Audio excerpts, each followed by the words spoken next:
Wow, this is so crazy. This guy is about to pull off a dangerous stunt in his trophy truck. He needs over 160 kilometers an hour to clear the town. Here he comes, up the ramp, and he's flying! Look at that distance! Mud peeling off in the air! Menzies soaks it in! An unbelievable 379-foot leap in a truck way down.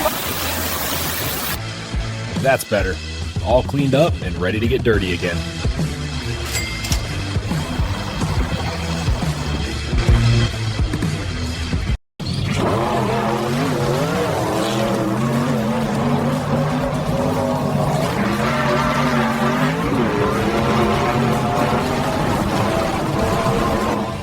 Thanks for watching. Subscribe for more videos like this one.